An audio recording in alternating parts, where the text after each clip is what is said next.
What's up guys, it's Tom from Chalky Fitness.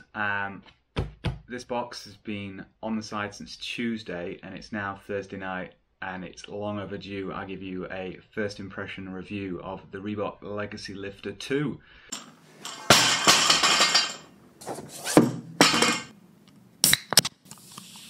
So here we go. I'm not actually sure when these came out.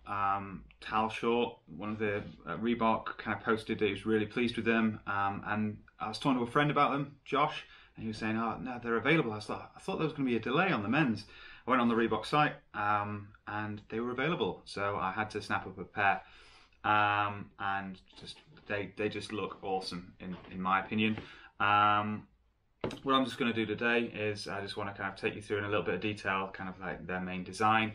I've not had the chance to kind of get under a barbell for a while, so in-depth review will have to wait for another time. The other thing I did was I had to dig out my old U-form lifters. Those must be like 5-6 years old now.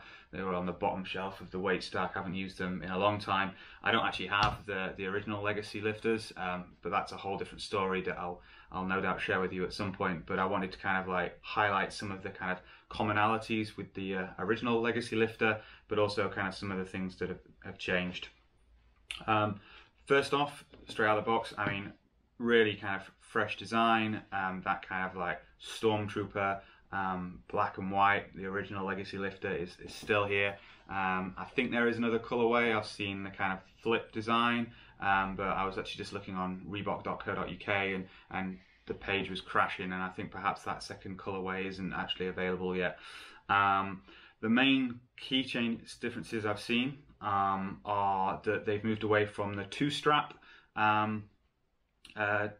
design on the upper for that security, but they have kept the kind of like almost hourglass extended outsole upper into the heel, and that really good support that the Legacy's known for.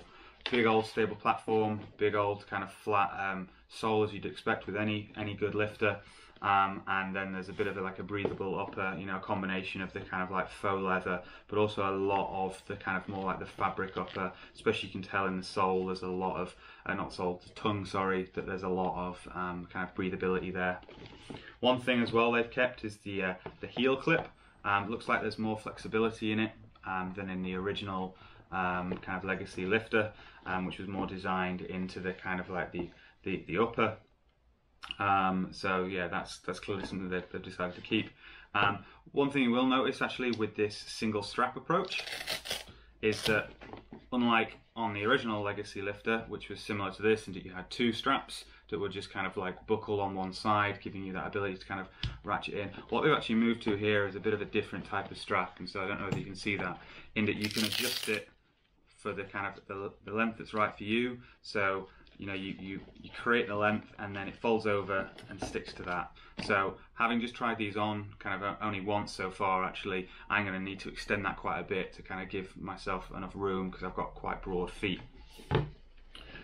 Finally, just looking at the design in general, already said, really awesome kind of wicked design in my opinion. The kind of like the speckle on the white is really cool as well. One thing they have moved away from is the delta that has been associated with Reebok for a number of years, especially around the kind of CrossFit brand. They're moving back to a very kind of like classic look with the Vector logo, the kind of Reebok writing very large in the kind of classic design, and that's very similar to the kind of the Nano X or the Nano 10. We've seen the Vector come back very dominantly. That was also present more subtly in the 9. So you know, Reebok migrating back to their classic roots. I think it's definitely in the design of the 10, and I think there's elements of that in the Legacy Lifter 2. So really excited to kind of like give these a go, and I'll give you a more in-depth review in due course. I'll also, as I say, go into why I don't have the original Legacies and had to dig these out the back of the shelf, but that's a whole other story. Anyway, let me know what you think. Let me know if you do want that in-depth review, and I will see you again soon.